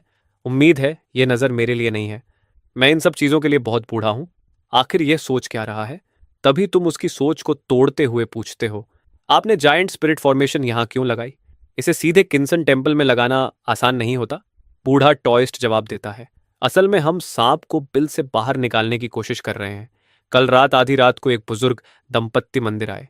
बूढ़ी औरत ने बताया कि उसका भतीजा गायब हो गया है और जिन मुर्गियों को वह पालता था वे सभी सातों छिद्रों से खून बहते हुए मर गईं। वे उसे ढूंढने जंगल के अंदर गए थे, लेकिन थोड़ी ही दूर जाने पर उन्हें अजीब आवाजें सुनाई दी, कभी हंसी, कभी रोने की आवाज। डरकर वे तुरंत मंदिर भागे और मुझसे मदद मांगी। इसलिए हमने यहाँ जायंट स्पिरिट फॉर्मेशन लगाई है ताकि उस चीज को बाहर निकाल सकें। यह सुनते ही तुम्हें तुरंत वही अफवाहें याद आ जाती हैं जो तुमने सुनी थी। लगता है सच में यहां कुछ हुआ है। बूढ़ा टायोस्ट आगे कहता है, आज सुबह मैंने यह मामला इन्वेस्टिगेशन ब्यूरो को भी बता दिया है। जल्दी ही स्पिरिचुअल ओनरा एसोसिएशन के लोग हमारी मदद के लिए पहुंचने वाले हैं। तुम मुस्कुराते हो तो फिर हम सब मिलकर इंतजार करते हैं। मैं भी देखना चाहता हूं कि वेस्ट ओल्ड फॉरेस्ट में आखिर क्या छिपा है। इसके बाद बूढ़ा टाओइस्ट और उसके दोनों शिष्य पालथी मारकर ध्यान लगाने लगते हैं। उधर तुम फोन निकालकर गेम खेलने लगते हो, लेकिन खेल खत्म भी नहीं हुआ था कि अचानक तुम्हें महसूस होता है कि बूढ़े टॉयस्ट के शरीर के चारों ओर एक शक्तिशाली स्पिरिचुअल ऑनरा फैलने लगी है। तुम हैरान होकर सोचते हो, इसने अभी अभी की मास्टरी के दूसरे लेवल को ब्रेक थ्रू कर लिया। यह बूढ़ा कोई साधारण व्यक्ति नहीं है। ब्रेक थ्रू के बाद वह उठता है और तुम्हें प्रणाम करता है। सर, आपके मार्गदर्शन से मुझे बहुत ज्ञान मिला। आपकी वजह से ही मैं ची मास्टरी के दूसरे स्तर तक पहुंच पाया। तुम हाथ हिलाकर कहते हो, मास्टर, इतना विनम्र मत बनिए। यह आपके कठिन अभ्यास का फल है, इसमें मेरा कोई योगदान नहीं। तभी दूर से 3 आकृतियां दिखाई देती हैं। उनमें से एक आगे बढ़कर कहता है, मेरा नाम च्याओ है। मैं स्पिरिचुअल ओरा एसोसिएशन की टीम का लीडर हूं और इस मिशन के लिए भेजा गया हूं। मास्टर, चलिए अब चलते हैं। रात का इंतजार करना ठीक नहीं होगा। च्याओ ने जल्दी ही आकलन कर लिया कि इस समूह में सिर्फ बूढ़े टॉयस्ट का लेवल थोड़ा ठीक है। बाकी लोग भले ही ची मास्टरी के पहले स्तर पर हों, लेकिन उसे लगता है कि असली लड़ाई में वह उन सबको आसानी से हरा सकता है। फिर भी क्योंकि ऊपर से कोऑपरेशन का आदेश था, वह ज्यादा घमंडी बनने की हिम्मत नहीं करता। जहां तक तुम्हारी बात है, च्याओ हान ने तुम्हारी तरफ देखा तक नहीं। उसकी नजर में तुम जैसे 18 साल के लड़के को वह 100 लोगों में भी हरा सकता है। जैसे जैसे समूह जंगल के अंदर बढ़ता है, आसपास का माहौल और अंधेरा होता जाता है। च्याओ हान भौहें सिकोड़कर कहता है, यहाँ का माहौल अजीब है। सब लोग सावधान रहो। तुम अपना फोन उठाकर देखते हो, जैसा उम्मीद था यहाँ नेटवर्क नहीं है। अचानक एक तेज हवा चलती है जिसमें घना काला कोहरा घुला हुआ है। तुम्हारे कानों में भनभनाहट होने लगती है। तभी सिस्टम अलर्ट देता है, वार्निंग, सामने अत्यधिक घनी ब्लैक मिस्ट है। Extreme danger zone. किसी भी हालत में आगे मत बढ़ो। Survival rate 0। तुम कुछ पल के लिए हैरान रह जाते हो। ऐसा डेथ वार्निंग पहले भी मेट्रो स्टेशन में आया था और आखिर में वह तो बस मच्छर निकले। तुम सोचते हो, देखते हैं इस बार ब्लैक मिस्ट किस प्रकार की है, 9 बड़ी श्रेणियों में से कौन सी। तभी अचानक उस धुंध के अंदर से एक तीखी चीख सुनाई देती है। च्याओ हन घबराकर आगे इशारा करता है। वह क्या चीज है? धुंध के भीतर से कई धुंधली काली परछाइयां तेजी से उनकी ओर बढ़ती हैं। सब तुरंत कॉम्बैट पोजीशन में आ जाते हैं। कुछ ही सेकंड में वे परछाइयां उनके ऊपर आ पहुंचती हैं। च्याओ हान चिल्लाता है, ये तो चमगादड़ हैं। इतना कहते ही उसके शरीर से पीली रोशनी फूटती है और वह बिजली की तरह तेज मुक्का मारता है। सबसे आगे वाली राक्षसी चमगादड़ उसी पल मर जाती है। तुम चुपचाप हस्तक्षेप करने का विचार छोड़ देते हो और मन ही मन सोचते हो, इस च्याओ हान की टेक्निक काफी दिलचस्प है। उसी समय बूढ़ा टाओइस्ट भी हरकत में आ जाता है। उसकी लकड़ी की तलवार हवा में घूमती है और च्याओ हान के हमले के साथ तालमेल बनाकर कुछ ही पलों में बाकी चमगादड़ों को भी खत्म कर देती है। च्याओ हान आश्चर्य से बूढ़े टाओइस्ट को देखता है। इस बूढ़े की ताकत सच में खतरनाक है। शायद यह ची ट्रेनिंग रेल्म के दूसरे स्तर तक पहुंच चुका है। इसी बीच तुम मौका देखकर एक मरी हुई चमगादड़ को छूते हो। सिस्टम तुरंत बताता है, identification, Twilight creature. Twilight creature यह लॉस्ट सोल्स एंटिटी से पैदा हुई एक दुष्ट रचना है। इसके पास बेहद तेज जबड़े और घातक जहर होता है। यह आमतौर पर झुंड में रहती है, लेकिन तेज रोशनी से बहुत डरती है। यह जानकारी पढ़कर तुम भौहें सिकोड़ लेते हो। जैसा मैंने सोचा था, यह भी लॉस्ट सोल्स एंटिटी का ही काम है। लेकिन तुम्हें सोचने का ज्यादा समय नहीं मिलता, क्योंकि तभी च्याओ हान घबराकर चिल्लाता है, हे भगवान, ये इतने ज्यादा कैसे हो सकते हैं? पता ही नहीं चला कब सामने का आसमान पूरी तरह चमगादड़ों की एक विशाल सेना से ढक गया था। हजारों हजार डेमोनिक चमगादड़ हवा में मंडरा रही थीं और माहौल दम घोंटने वाला हो गया था। बूढ़े टॉयस्ट का चेहरा पीला पड़ जाता है। भले ही वह चीक कंडेंसेशन के दूसरे स्तर तक पहुंच चुका था, लेकिन इतने सारे मॉन्स्टर्स के सामने वह बस मौत की तरफ दौड़ रहा था। घबराकर वह तुम्हारी तरफ मुड़ता है। सर, यह देखकर चाओहन पूरी तरह दंग रह जाता है। एक सेकंड लेवल एक्सपर्ट इतना विनम्र कैसे हो सकता है? क्या यह लड़का तीसरे स्तर तक पहुंच चुका है? यह कैसे संभव है? इसकी उम्र ही कितनी है? लेकिन उसी समय तुम हल्की मुस्कान के साथ कहते हो, इतनी बड़ी संख्या में ईविल क्रीचर्स और सब एक जगह इकट्ठा, तुम्हारी किस्मत सच में खराब है। अचानक तुम्हारे हाथ में बिजली से चमकती तलवार प्रकट होती है। अगले ही पल तुम्हारी सारी स्पिरिचुअल एनर्जी विस्फोट की तरह फूट पड़ती है। तुम्हारा रूप ऐसा लग रहा था जैसे कोई थंडर गॉड धरती पर उतर आया हो। तुम्हारी ऑरा इतनी दबावपूर्ण थी कि सामने की चमगादड़ों की सेना एक पल के लिए जम सी गई। चाओ हन यह देखकर पूरी तरह स्तब्ध रह जाता है। स्पिरिचुअल एनर्जी तो अभी अभी दुनिया में लौटी है, फिर इतनी भयानक शक्ति कैसे मौजूद हो सकती है? लेकिन तुम किसी की हैरानी पर ध्यान नहीं देते। तुम अचानक अपनी तलवार की धार पर खून की एक धार उगल देते हो, फिर तलवार उठाकर गरजते हो, मेरे खून की शपथ, मैं बिजली को बुलाता हूं ताकि मेरे सामने की सारी अंधकार को नष्ट कर दे। यह वही अल्टीमेट टेक्निक थी जो तुम्हें थंडर बीस्ट को मारने के बाद मिली थी, हेवनली थंडर पनिशमेंट। जैसे ही टेक्निक एक्टिवेट होती है, आसमान में काले बादल तेजी से इकट्ठा होने लगते हैं। एक भयानक गर्जना होती है और अनगिनत बिजली की धाराएं चांदी के ड्रैगन की तरह आकाश में नाचने लगती है। अगले ही पल आसमान चमक उठता है और कुछ ही सांसों के भीतर वह सारी चमगादड़ें बिजली की मार से राख बन जाती हैं। तुम्हारे पीछे खड़े बाकी लोग बिल्कुल पीले पड़ चुके थे। तुम अपनी तलवार वापस समेट लेते हो और सीधे खड़े होकर हल्का सा हंसते हो। ठीक है, खतरा टल गया। अफसोस कि मैं अभी एक और स्पेल नहीं चला सकता। हमें किसी और दिन वापस आना होगा। बाकी सब लोग बिना कुछ बोले तुम्हारे पीछे पीछे चल पड़ते हैं। टीम लीडर गहरी सांस लेकर कहता है, मेरी मौजूदा ताकत के साथ शायद मैं उस बूढ़ी औरत के भतीजे को अभी नहीं ढूंढ पाऊंगा। पहले मुझे अपनी ताकत बढ़ानी होगी, फिर वापस आकर खोजूंगा। यह जगह सच में अजीब है और मुझे एक बुरा एहसास भी हो रहा है। फिलहाल यहां से जाना ही सही फैसला है। जल्द ही पूरा समूह जंगल छोड़ देता है। तुम भी अपनी मोटरसाइकिल की तरफ बढ़ते हो ताकि घर लौट सको। लेकिन अचानक निंगजिंग तुम्हें आवाज देती है। तुम हैरान होकर उसकी तरफ देखते हो। उसका चेहरा पूरा लाल हो रखा था। इसे बुखार है क्या? निंगजिंग का चेहरा टमाटर जैसा लाल हो जाता है। वह झिझकते हुए कहती है, सर, इतनी रात हो गई है और जोंगजोंग में मेरा कोई दोस्त भी नहीं है। क्या मैं आज रात आपके घर रुक सकती हूँ? वह भले ही यह बात जोर से कहती है, लेकिन उसके दिमाग में दो आवाजें लड़ रही थीं। निंगजिंग, तुम क्या बकवास कर रही हो? दूसरी आवाज कहती है, चुप रहो, इतना अद्भुत इंसान रोज नहीं मिलता। यह मौका हाथ से निकल गया तो जिंदगी भर पछताओगी।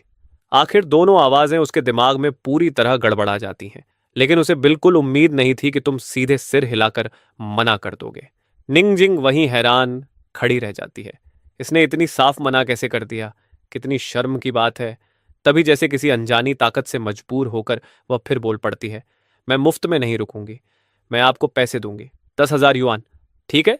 जैसे ही यह शब्द उसके मुंह से निकलते हैं, उसे तुरंत पछतावा होने लगता है। गई भैंस पानी में, इतना ताकतवर आदमी क्या पैसों के लिए परेशान होगा?